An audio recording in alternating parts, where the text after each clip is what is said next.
Jérusalem. À tous ceux qui restent, quel que soit le lieu où ils séjournent en immigré, que les gens du Dieu leur fournissent de l'argent, de l'or, des biens et des bêtes, avec des offrandes volontaires pour la maison du Dieu qui est à Jérusalem. Alors les chefs de famille de Juda et de Benjamin, les prêtres et les Lévites, tous ceux dont Dieu éveilla l'esprit, montèrent pour bâtir la maison du Seigneur qui est à Jérusalem. Tous ceux qui les entouraient leur apportèrent une aide sous forme d'objets d'argent et d'or, de biens, de bêtes et de riches présents, outre toutes les offrandes volontaires. Le roi Cyrus rendit les objets de la maison du Seigneur que Nabuchodonosor avait fait sortir de Jérusalem et placés dans la maison de son Dieu. Cyrus, roi de Perse, les fit sortir par Mithrédate, le trésorier, qui en fit le compte pour Shedbatsar, le prince de Juda. En voici le nombre: 30 plats d'or, 1000 plats d'argent, 29 couteaux, 30 coupes d'or, 410 coupes doubles d'argent, 1000 autres d'objets. Total des objets d'or et d'argent, 5400. Shedbatsar fit monter le tout en même temps que montaient les exilés de Babylone à Jérusalem. Ok, ça c'est pour le premier chapitre. Je sais pas si tu as eu l'occasion de lire le livre de Daniel. Je l'ai lu récemment et en fait, dans le livre de Daniel, on te parle justement de ces deux rois, de Cyrus et de Nebuchadnezzar. Donc, à la base, Nebuchadnezzar, c'est pas vraiment un roi mauvais, c'est un roi puissant, mais finalement, son orgueil va faire en sorte qu'il va finir exilé. Et dans son exil, son fils va régner à sa place. Et donc, pourquoi il va finir exilé? Parce que,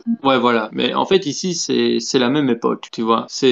On est dans le même tournant que le prophète Daniel. Et donc, Nebuchadnezzar, en gros, il était puissant, etc.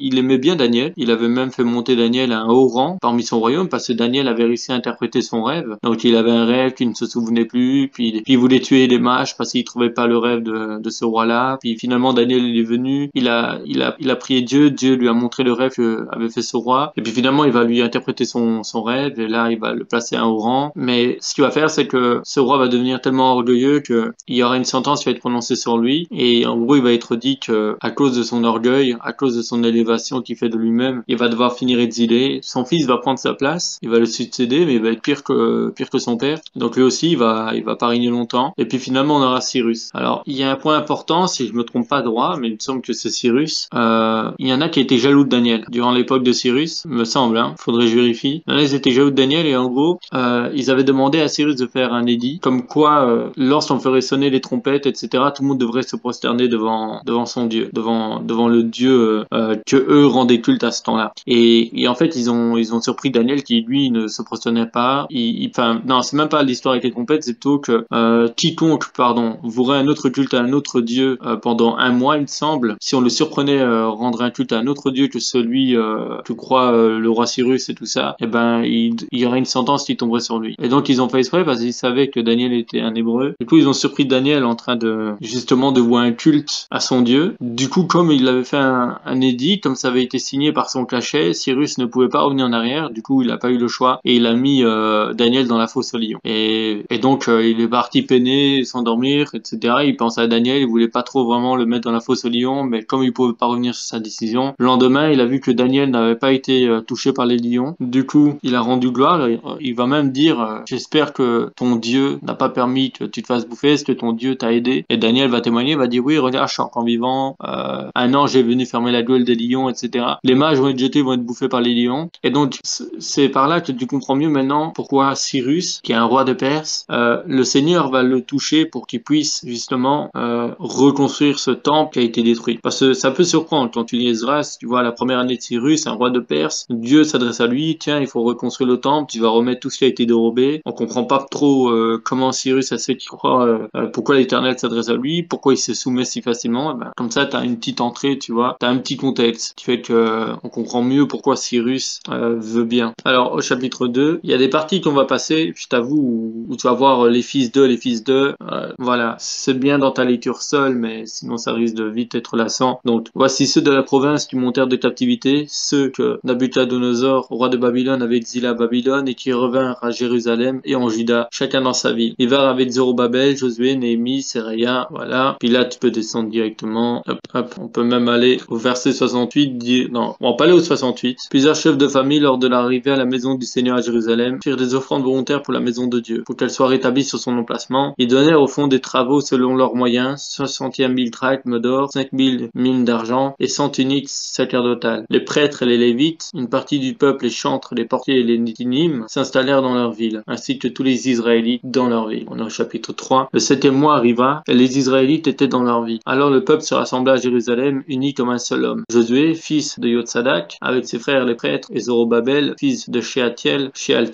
avec ses frères, bâtirent l'autel du Dieu d'Israël pour y offrir des holocaustes, selon ce qui est écrit dans la loi de Moïse, l'homme de Dieu. Ils rétablirent l'autel sur ses assises, malgré leur terreur des peuples des pays, et ils offrirent là des holocaustes au Seigneur, des holocaustes du matin et du soir. Ils célébrèrent la fête des huttes, comme il est écrit, et ils offrirent jour après jour des holocaustes, en nombre adéquat selon la règle pour chaque jour. Alors après cela, ils offrirent l'holocauste constant, les holocaustes des nouvelles lunes et de toutes les rencontres festives sacrées du Seigneur. Et ceux de quiconque faisaient des offrandes volontaires au Seigneur. Dès le premier jour du 7e mois, ils commencèrent à offrir des holocaustes au Seigneur. Cependant, les fondations du temple du Seigneur n'étaient pas encore posées. On donna de l'argent aux tailleurs de pierre et aux charpentiers, et des vivres, des boissons et de l'huile aux Sidoniens et aux Tyriens, pour qu'ils fassent venir par mer jusqu'à Jaffa du bois de cèdre du Liban, suivant l'autorisation de Cyrus, roi de Perse. La deuxième année après leur arrivée à la maison de Dieu à Jérusalem, au deuxième mois, Zorobabel, fils de Shealtiel, Josué, fils de Yotsadak, avec le reste de leurs frères, les prêtres, les Lévites et tous ceux qui étaient revenus de la captivité à Jérusalem, commencèrent le travail et chargèrent les Lévites depuis l'âge de 20 ans et au-dessus de surveiller les travaux de la maison du Seigneur. Et Josué avec ses fils et ses frères, Kadmiel avec son fils qui était judéen, les fils de Henadad avec leurs fils et leurs frères les Lévites, se chargèrent tous ensemble de surveiller ceux qui travaillaient à la maison de Dieu. Lorsque les bâtisseurs posèrent les fondations du temple du Seigneur, on mit en place les prêtres en costume, avec les trompettes et les Lévites, fils d'Azaph, avec les cymbales, afin de louer le Seigneur d'après les indications de David, roi d'Israël. Ils louaient et célébraient le Seigneur par le cœur, car il est bon, car sa fidélité envers Israël est pour toujours. Et tout le peuple lança une grande acclamation en louant le Seigneur, parce qu'on posait les fondations de la maison du Seigneur. Beaucoup parmi les prêtres, les Lévites et les chefs de famille âgés qui avaient vu la première maison pleuraient à grand bruit pendant qu'on posait sous leurs yeux les fondations de cette maison. Beaucoup d'autres, en revanche, faisaient retentir des acclamations de joie. Le peuple ne pouvait distinguer les acclamations de joie d'avec les pleurs, car le peuple lançait une grande acclamation qui s'étendait de très loin. Alors, faut bien s'imaginer que quand tu suis un peu l'histoire, quand il y aura la déportation à Babylone, donc la destruction du temple, les Juifs qui vont être déportés à Babylone, on parle quand même de conditions très précaires pour les Juifs, réduits à l'esclavage, battus, certains sont tués s'ils rendaient un culte à leur Dieu, d'autres sont obligés à se profaner chez d'autres dieux, et même pas en l'espace de quelques rois, on annonce que le temple peut être reconstruit, Jérusalem va pouvoir devenir de nouveau ce qu'elle était. Donc si le temple est reconstruit, ça veut dire que l'adoration pour l'Éternel va pouvoir se refaire, les holocaustes vont pouvoir être faits, les fêtes vont pouvoir être prises, la loi va pouvoir de nouveau être mise à rigueur. Donc à cette époque, pour les Juifs, c'était même plus qu'un miracle, étant donné qu'ils étaient toujours sous le contrôle du roi des Perses, du roi de Cyrus. Mais qui aurait imaginé qu'un roi étranger, qui tenait en possession justement le contrôle des Israélites, allait justement leur permettre de reconstruire ce temple? Et qui encore allait plus s'imaginer que c'est Dieu lui-même qui serait derrière cette chose-là? De plus, enfin ça on va le voir par la suite. Je vais pas le dire maintenant parce qu'on le verra par la suite. Ok,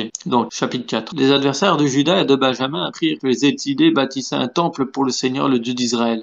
Ils s'approchèrent de Zorobabel et des chefs de famille et leur dirent: Nous bâtirons avec vous, car comme vous, nous cherchons votre Dieu, et nous lui offrons des sacrifices depuis le temps d'Archadon, roi d'Assyrie, qui nous a fait monter ici. Mais Zorobabel, Josué et les autres chefs des familles d'Israël leur répondirent: Ce n'est pas à vous et à nous de bâtir une maison pour notre ce n'est pas à vous et à nous de bâtir une maison pour notre Dieu. Nous bâtirons nous seuls pour le Seigneur, le Dieu d'Israël, comme nous l'a ordonné le roi Cyrus, roi de Perse. Alors le peuple du pays se mit à décourager le peuple du Juda et à l'intimider pour l'empêcher de bâtir. Ils payèrent des conseillers contre eux pour faire jouer leur projet pendant tous les jours de Cyrus, roi de Perse, et jusqu'au règne de Darius, roi de Perse. Donc le prochain roi qui va régner tout simplement après Cyrus. Je regarde juste un détail important. Ok, je sais pas quelle version tu as toi actuellement. Je vais lire le verset 3 avec une autre version, 2 secondes, voir ce que ça donne. Alors mais Zorobabel, Josué et les autres chefs des groupes familiaux d'Israël répondirent: Nous appartient à nous et pas à vous de bâtir. Ah voilà, ça change tout. Dans la version que j'avais, ce n'est pas à vous et à nous de bâtir une maison pour notre Dieu. Voilà, la version la plus correcte pour le verset 3 serait plutôt: Josué et les autres chefs des groupes familiaux d'Israël répondirent: Il nous appartient à nous et pas à vous de bâtir un temple pour notre Dieu. Car dans l'autre version que j'avais lue, il sous-entendait que c'était ni à nous ni à vous de bâtir un temple, pour juste ensuite dire finalement que c'est à nous de bâtir le temple. Et donc je comprenais pas, ça n'avait pas de sens. Du coup j'ai changé de version pour avoir une meilleure compréhension. Bon, alors dès le début du règne de Xerxès, c'est le fils de Darius Ier, il lui écrivait une lettre d'accusation contre les habitants de Juda et de Jérusalem. Et sous le règne d'Artaxerxès, Bishlam, Mithrédate, Tabel et leurs collègues écrivirent à Artaxerxès, empereur de Perse. Le document était rédigé en langue araméenne et écrit en caractère araméen. Réum, le gouverneur, et Shimshai, son secrétaire, écrivirent à l'empereur Artaxerxès la lettre suivante au sujet de Jérusalem. Réhum, gouverneur, Shimshai, secrétaire, et leurs collègues originaires de Din, d'Ar, Farsatak, de Tarpel, d'Apharas, d'Erek, de Babylone, de Suse, de Deha, d'Elam, ainsi que les autres peuples que le grand et le glorieux Assurbanipal a déportés pour les établir dans la ville de Samarie et dans d'autres territoires à l'ouest de l'Euphrate, etc. Voici une copie de la lettre qu'ils lui envoyèrent. À l'empereur Artaxerxès, tes serviteurs, les gens de la province à l'ouest du fleuve, etc. Que l'empereur sache que les Juifs revenus de chez toi sont arrivés parmi nous à Jérusalem et sont en train de rebâtir la ville rebelle et perverse. Ils en réparent les remparts et en restaurent les fondations. Que l'empereur sache que si cette ville est reconstruite et si ses remparts sont réparés, ses habitants ne paieront plus ni tribut, ni impôts, ni taxes de péage, ce qui finalement les aura le trésor royal. C'est pourquoi étant les obligés du palais impérial et pensant qu'il ne nous conviendrait pas d'être témoins du tort fait à ton honneur, nous transmettons au roi ces informations, afin que des recherches soient faites dans les annales de tes prédécesseurs. Tu trouveras dans ces archives et tu verras ainsi que cette ville a toujours été rebelle et nuisible au roi et aux provinces. Depuis toujours, ses habitants n'ont cessé de provoquer des révoltes. C'est la raison pour laquelle cette ville a été détruite. Nous avertissons donc l'empereur que si elle est rebâtie et si ses remparts sont restaurés, tu n'auras bientôt plus de possession à l'ouest de l'Euphrate. Ça, c'est la chose que je voulais justement te dire, mais comme je savais qu'il allait en parler, on reconnaissait Israël que quand il marchait avec Dieu, c'était une nation puissante. Et reconstruire le temple, permettre que Israël puisse de nouveau avoir le temple, c'était permettre aussi que Israël puisse redevenir puissant. Et donc, venant d'un roi étranger à Israël, quand je dis que ça paraît même plus qu'un miracle, c'est même fort étrange. Si ce n'est pas l'intervention de Dieu, ce serait même impensable qu'un roi de Perse met limite le couteau au cou en faisant une telle action. Il n'a vraiment rien à gagner en faisant cette chose-là. Au contraire, il a tout à perdre. Parce qu'on sait par l'histoire des Juifs, bien sûr dans la parole, que lorsqu'Israël marche avec Dieu, ils sont une nation puissante, mais lorsqu'ils se détournent de Dieu, Dieu les livre à ses ennemis et ils se font dépouiller, ils se font opprimer. Mais là, ici, il est question de restauration du temple et donc ils vont permettre cela, c'est permettre qu'ils puissent redevenir une nation puissante. Alors on voit fortement la jalousie, étant donné que les exilés, ils ont refusé que les autres viennent à leur secours plutôt pour construire le temple, étant donné que c'est les exilés qui ont reçu du roi Cyrus l'autorisation pour reconstruire le temple. Ils vont dire que non, c'est à nous qu'a été demandé cette charge, c'est à nous qu'a été donné cette mission, c'est nous qu'on rebâtira le temple. Du coup, par jalousie maintenant, ils se disent si nous on peut pas construire le temple, eux ils le construiront pas non plus, donc on fera le nécessaire. On rappellera que Israël a été souvent source d'ennuis, source de dégâts, que si le temple est reconstruit, il y aura pas de tribu, il y aura pas d'impôts, donc le trésor royal va diminuer, et ça n'arrangera, ça va pas arranger le roi de Perse, etc. Donc ils utilisent des stratagèmes contre ces exilés pour la reconstruction du temple. Alors c'est un peu bête dans l'histoire parce que finalement c'est leur dieu à eux aussi, c'est leur dieu, c'est leur temple d'une manière, même s'ils peuvent pas participer à la construction de ce temple, ça reste leur dieu. Donc non seulement ils sont pas encore en train de se faire ennemis de ceux qui veulent reconstruire le temple, ils sont en train de se faire ennemis aussi du plan de Dieu au travers de cette reconstruction du temple. Alors, on va continuer, verset 17. L'empereur fit parvenir la réponse suivante. À Réhum, gouverneur, à Shimshai, secrétaire, et au reste de leurs collègues demeurant à Samarie, et dans les territoires à l'ouest du fleuve, j'adresse mes salutations, etc. Le rapport que vous nous avez envoyé m'a été lu après avoir été traduit. Sur mon ordre, on a fait des recherches et on a effectivement trouvé que depuis toujours, cette ville s'est soulevée contre les rois et qu'elle a provoqué des révoltes et des insurrections. Il y eut à Jérusalem des rois puissants qui étendirent leur domination sur toute la région de l'ouest, à l'ouest du fleuve, et à qui on payait tribut, impôts et taxes de péage. Prenez donc des dispositions pour ordonner à ces gens de cesser leurs travaux pour que cette ville ne soit pas rebâtie tant que je n'en aurai pas donné l'ordre. Soyez sur vos gardes pour éviter toute négligence dans cette affaire, afin que les empereurs ne soient pas lésés par des dommages encore plus grands. Dès que la copie de la lettre de l'empereur Artaxerxès eut été lue devant Réhum, Shimshai, son secrétaire et leurs collègues, ceux-ci se rendirent en toute hâte, à Jérusalem auprès des Judéens et les obligèrent par la violence et la force à cesser leurs travaux. Bon, je pense que je dois pas te le rappeler à toi, je pense que c'est quelque chose que tu connais. Tu sais que Israël était divisé, il y avait le royaume de Juda, il y avait Juda, il y avait Israël, mais il y avait Samarie aussi. Donc Juda, puis au milieu tu avais Samarie, puis encore derrière tu avais Éphraïm, Israël. Donc ils étaient divisés et donc cette division faisait que on s'entendait plus entre tribus. Certaines tribus avec d'autres tribus ne s'entendaient plus et donc comme ça tu peux comprendre finalement la cause du rejet. Pourquoi les autres ont dit non, vous n'allez pas reconstruire le temple, c'est nous qu'on va le reconstruire. Il y avait cette différence entre ceux qui étaient de Juda et ceux qui étaient d'Israël ou ceux qui étaient de Samarie. Il y a même eu à certains moments avant Israël qui a fait la guerre au royaume de Juda. Donc Juda est en guerre avec Israël, tout ça. Mais bon, je pense tout ça, tu le sais. C'est juste à terme de petits rappels comme ça. Mais comme ça, si jamais tu te demandais pourquoi ils voulaient pas qu'on participe à la construction du temple, c'était pour ces choses-là. Et puis d'ailleurs, les habitants de Samarie étaient considérés comme des êtres impurs, étant donné que beaucoup de païens avaient été mélangés avec des juifs lors de la déportation. Et donc, on n'arrivait plus trop à savoir qui était juif, qui n'était pas. Et il y avait énormément de croyants en Dieu, mais qui n'étaient pas forcément juifs. Et donc, pour la construction du temple, on ne voulait pas que des êtres impurs, qu'on considérait impurs plutôt, participent à la construction du temple, qu'on considérait sacré et saint. Voilà. Donc, bon, si toi, comme tu as déjà lu la Bible, tu sais déjà certainement ces choses-là. Dès lors, donc on continue, 24, chapitre 4, Esdras, verset 24. Dès lors, les travaux de restauration du temple de Dieu à Jérusalem furent interrompus. Cette interruption se prolongea jusqu'à la seconde année du règne de Darius, roi de Perse. Le prophète Agé et le prophète Zacharie, petit-fils d'Ido, s'adressèrent aux Juifs établis en Juda et à Jérusalem de la part du Dieu d'Israël qui était en eux. Alors Zorobabel, fils de Shealtiel, et Josué, fils de Yotsadak, se mirent au travail et reprirent la construction du temple de Dieu à Jérusalem avec l'assistance des prophètes de Dieu. Aussitôt, Tatnaï, gouverneur de la province située à l'ouest de l'Euphrate, Shethar-Boznai et leurs collègues vinrent les trouver et leur demandèrent: Qui vous a donné l'autorisation de rebâtir ce sanctuaire et de relever ses murs? Alors nous leur avons indiqué les noms de ceux qui travaillaient à la reconstruction. Mais Dieu veillait sur les responsables des Juifs et on ne les obligea pas à interrompre leurs travaux en attendant que Darius ait reçu un rapport à ce sujet et que la réponse revienne. Voici une copie de la lettre envoyée à l'empereur Darius par Tatnaï, gouverneur de la province située à l'ouest de l'Euphrate, Shethar-Boznai et ses collègues, les préfets de la province à l'ouest de l'Euphrate. Le rapport qu'ils envoyèrent était conçu ainsi: à l'empereur Darius, tout neveu de prospérité, que le roi sache que nous nous sommes rendus dans le district de Juda jusqu'au grand temple de Dieu. Cet édifice est en cours de reconstruction en pierre de taille, du bois est encastré dans les murs. Ce travail se poursuit avec soin et progresse bien grâce aux efforts des constructeurs. Nous avons interrogé les responsables parmi eux et nous leur avons demandé: Qui vous a donné l'autorisation de rebâtir ce sanctuaire et de relever ces murs? Nous leur avons aussi demandé de leurs noms pour te les faire connaître. Et nous avons noté par écrit ces noms des hommes qui sont à leur tête. Voici la réponse qu'ils nous ont faite: Nous sommes les serviteurs du Dieu et du ciel. Nous sommes les serviteurs du Dieu du ciel,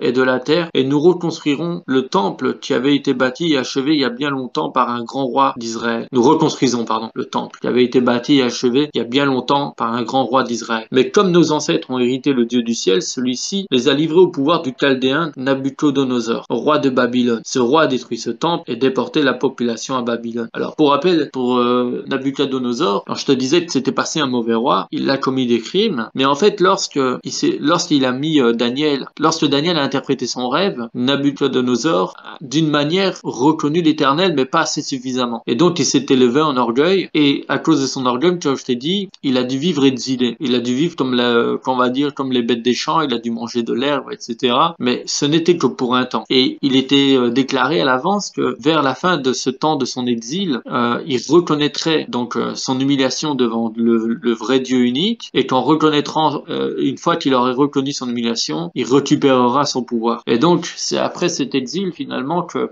il va prendre conscience que face au Dieu unique, peu importe la puissance qu'il avait, peu importe le pouvoir qu'il avait, c'est Dieu qui décide de toutes choses. Parce que quand on parle du roi quand même Nabuchodonosor, on parle pas d'un simple roi, on parle d'un roi qui avait quand même une énorme puissance. On parle quand même du roi de Babylone. Babylone, c'était une puissance militaire énorme. Enfin, de toute façon, si jamais tu relis le livre de Daniel, tu vas voir ça en détail et tu vas voir, c'est pas n'importe quel roi. Donc, on reprend 13. C'est pendant la première année du règne de Cyrus, le roi de Babylone, le roi Cyrus a donné par un édit l'ordre de rebâtir ce temple. Et même, le roi Cyrus a retiré du temple de Babylone les objets d'or et d'argent que Nabuchodonosor avait emportés du temple de Jérusalem et qu'il avait transféré dans le temple de Babylone. Alors, juste pour rappel encore une fois, le fils de Nabuchodonosor qui avait repris sa succession, il avait fait pire que son père. Pourquoi? Parce que lui, il avait utilisé justement les coupes qui étaient vouées au culte pour le temple, et il les a pris pour boire du vin. En gros. Il les a pris pour boire du vin, lui, ses secrétaires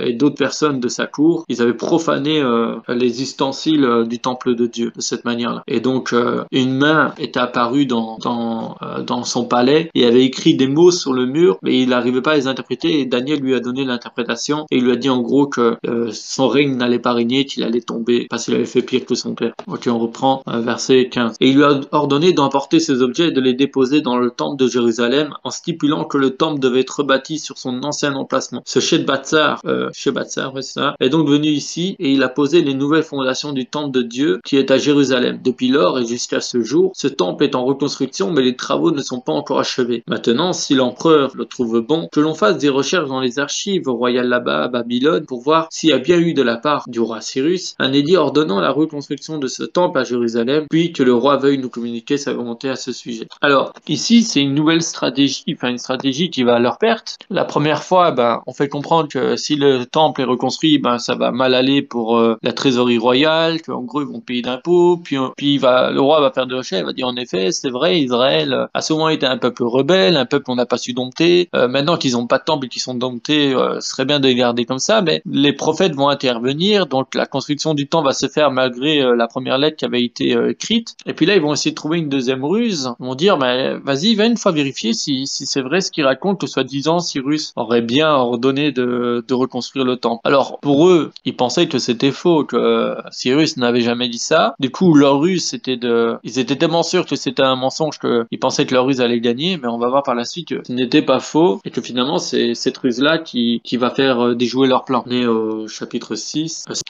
Ce qui peut t'apporter actuellement. Alors, c'est clair que nous, aujourd'hui, 2000 ans après Jésus, maintenant qu'il n'y a plus de temple, plus rien, qu'il n'y a plus de sacrifice, plus d'holocauste, maintenant qu'on sait que Dieu n'est pas que dans le temple, que Dieu peut être prié partout, c'est clair que qu'est-ce que ça nous apporte? Mais finalement, ce que ça t'apporte, c'est que la fidélité de Dieu, tu la vois, c'est que Dieu est même capable d'utiliser un ennemi d'Israël. Dieu est même capable d'utiliser celui qui a ramené Israël en exil pour les refaire construire le temple. Donc non seulement tu vois la fidélité de Dieu, tu vois aussi que Dieu ne cesse jamais d'être fidèle à ses promesses par rapport aux Juifs. Et puis c'est surtout au niveau historique, je veux dire, tu sais, nous, le salut vient des Juifs, c'est ce que Jésus nous dira, parce que les prophètes ont été donnés aux Juifs, c'est ce que Paul te dira aussi, quand il va dire, mais alors, à quoi sert la circoncision? À quoi sert d'avoir eu la loi, etc. Et puis il va dire, mais cela est bien grand, étant donné que les prophètes ont été adressés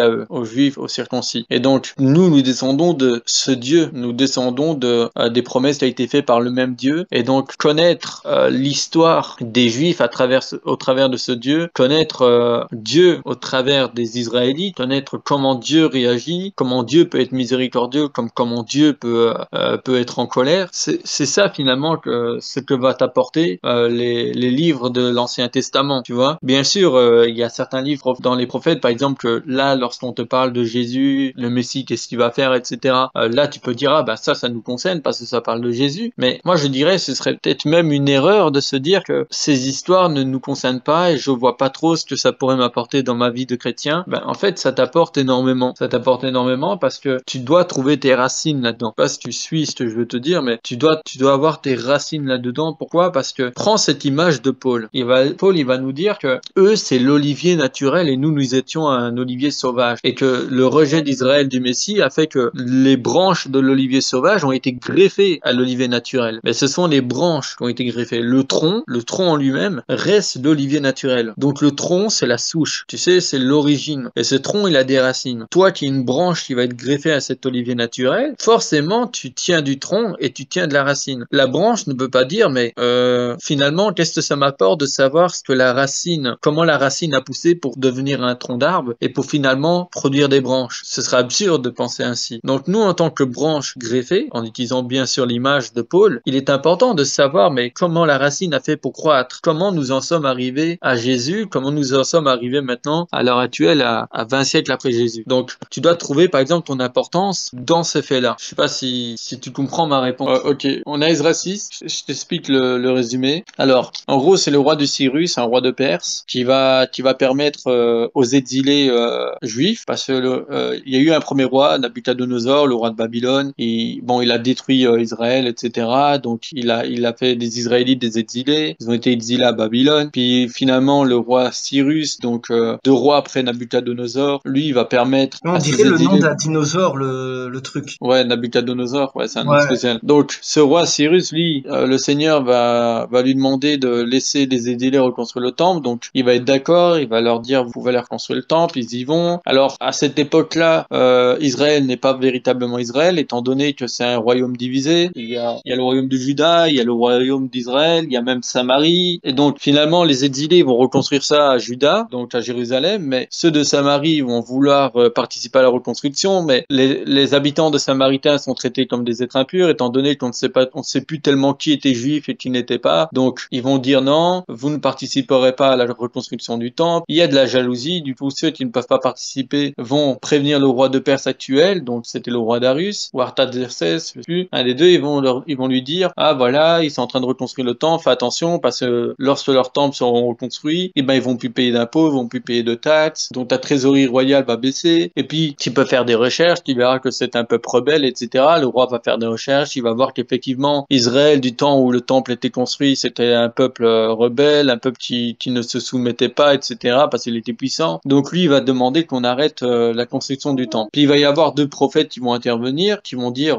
continuez la construction du temple. Donc ils vont de nouveau continuer. Les autres, ils vont voir que la progression continue malgré que le roi. Il continue sans aucune menace. Ben c'est justement là, les autres ils voient que ils continuent alors que le roi avait dit non. Du coup ils vont de nouveau écrire au roi. Alors ils vont demander mais qui vous a dit finalement à la base que vous pouvez reconstruire ce temple? Et les autres vont dire ben c'est le roi Cyrus. Et donc eux ils y croient pas. Mais ils vont quand même demander au roi actuel est-ce que tu peux vérifier si véritablement c'est vrai comme quoi il y aurait eu un édit du roi Cyrus qu'ils peuvent reconstruire le temple. Et donc on en est là. Okay. Donc c'est Darius. C'est à Darius qu'ils ont demandé ça.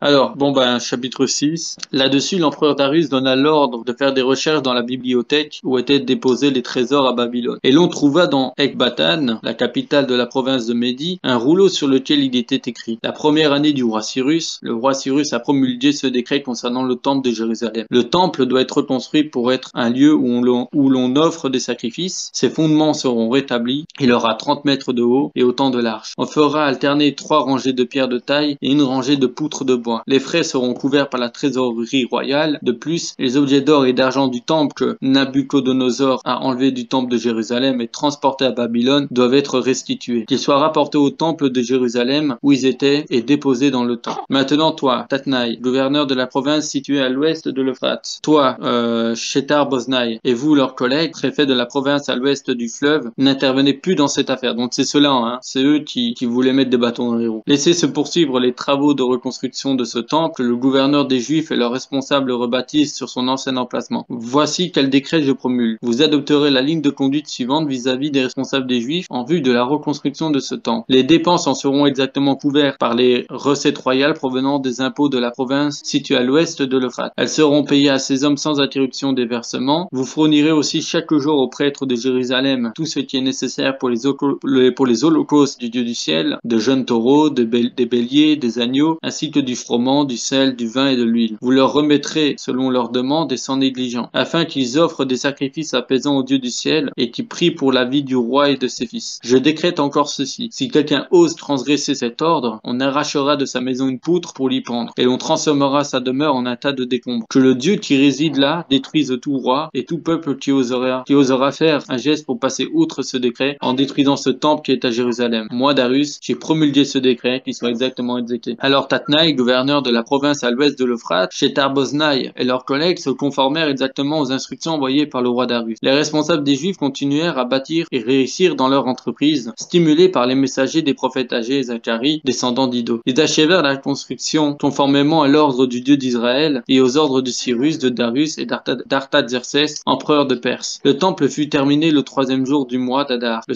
6e année du règne de l'empereur Darius. Les Israélites, les prêtres, les Lévites et tous ceux qui étaient revenus de l'exil célébrèrent dans la joie l'inauguration du temple. Ils offrirent pour l'inauguration de ce temple 100 taureaux, 200 béliers, 400 agneaux, et en sacrifice pour le péché de tout Israël 12 boucs, selon le nombre des tribus d'Israël. On répartit aussi les prêtres selon leur division, et les Lévites selon leur classe pour le service de Dieu à Jérusalem, conformément à ce qui est écrit dans le livre de Moïse. Et t'as vu, c'est fou, hein, tout ce qu'ils sacrifiaient, hein. Ah oui, ils sacrifiaient énormément. Et c'était pour les péchés. Après, à l'islam, il vient et dit non, Dieu, pas besoin de tout ça. Ah, ça, c'est tellement une bêtise. Mais pour moi, c'est la preuve ultime que l'islam est faux. Puisque toute la Bible, de Genèse jusqu'à tout dernier livre de l'Ancien Testament, et même on va dans le Nouveau Testament, partout, tu verras écrit sacrifice de sang pour être pardonné, sacrifice pour être pardonné, etc. Puis t'as l'islam qui vient, il te dit non, il n'y a pas besoin de sacrifice, Allah, il pardonne comme ça. Et rien que ça devrait suffire à anéantir l'islam, mais voilà. Ouais. Les répatriés célébrèrent faire la Pâque, le 14e jour du premier mois, les prêtres et les Lévites avaient procédé tous ensemble au rite de purification, de sorte qu'ils étaient tous purs. Ils purent ainsi égorger les Et ils peuvent égorger les agneaux de la Pâque pour le peuple, pour leurs frères, les prêtres et pour eux-mêmes. Tous les Israélites mangent le repas de la Pâque, ceux qui sont revenus d'exil et ceux qui ont abandonné les coutumes des gens impurs du pays. Ceux-là ont rejoint les autres Israélites pour servir le Seigneur, Dieu d'Israël. Ensuite, pendant 7 jours, ils célèbrent avec joie la fête des pains sans levain. Le Seigneur les a remplis de joie parce qu'il a changé le cœur du roi d'Assyrie en leur faveur. Cela les a encouragés à continuer leur travail pour reconstruire le temple du Dieu d'Israël. Donc le roi là, c'est Darius. Hein. Et le pain sans levain, c'était toi, c'est que ça veut dire quoi le pain sans levain? C'est quoi l'image du pain sans levain? Ah, si on reprend l'image de Jésus, c'est sans levain, c'est sans le raisonnement, sans péché, sans méchanceté. C'est un pain pur. C'est comme quand il va dire méfiez-vous du levain des pharisiens. Donc méfiez-vous du raisonnement des pharisiens. Tu penses que ou même de l'enseignement des pharisiens. Le levain, c'est aussi de l'enseignement. Le levain, c'est le raisonnement mondain. Ouais, c'est ça. Par exemple, méfiez-vous du levain des pharisiens, c'est d'une manière de dire méfiez-vous des enseignements des pharisiens. Ouais. Par exemple, enseigner quelqu'un, c'est lui donner du levain. Oui, et pourquoi Jésus dit cela? C'est parce que toi, je pense que tu le sais, mais j'explique aussi pour novices. Si quelqu'un il donne une doctrine mensongère, mais ne serait-ce qu'un morceau. Par exemple, Jésus n'est pas Dieu. Bah là, j'ai donné une doctrine mensongère. Bah ça, c'est un bout de levain. Et quand ce levain se met dans ton cœur, donc dans ta pâte, la pâte c'est toi, quand ça rentre dans ton cœur, eh ben le levain c'est un champignon. Et les champignons, eh ben ça se propage très rapidement partout dans la pâte et ça la fait gonfler. Et donc en fait, une petite doctrine mensongère s'installe en toi et après elle se multiplie, elle se multiplie, elle se multiplie, elle se multiplie et tu te retrouves noyé dans des doctrines fausses. Bah en gros, novice, c'est ça, c'est si tu veux être avec Jésus-Christ, tu dois rejeter tout raisonnement mondain et tu dois rester en gros, pour moi, un pain sans levain, c'est quelqu'un qui va tout le temps chercher la volonté de Dieu sans se faire avoir par ses propres raisonnements. Par exemple, des raisonnements qu'on a tous eu ici, c'est est-ce que la masturbation c'est vraiment un péché? Parce qu'en soi, je fais rien de mal, puis ça me fait du bien, donc ça doit pas être un péché. Bah ça, on sait très bien que c'est un raisonnement humain. On sait très bien que ça ne vient pas de Dieu. Bah ça, c'est du levain. Donc être sans levain, c'est toujours rechercher la volonté de Dieu et être honnête envers soi-même. Parce que c'est facile de discerner le bien quand on est chrétien. C'est facile de savoir ce que Dieu veut. Évidemment que se masturber c'est mauvais. Évidemment que jouer à des jeux vidéo c'est mauvais. Évidemment que de fumer c'est mauvais. De boire de l'alcool à s'enivrer c'est mauvais.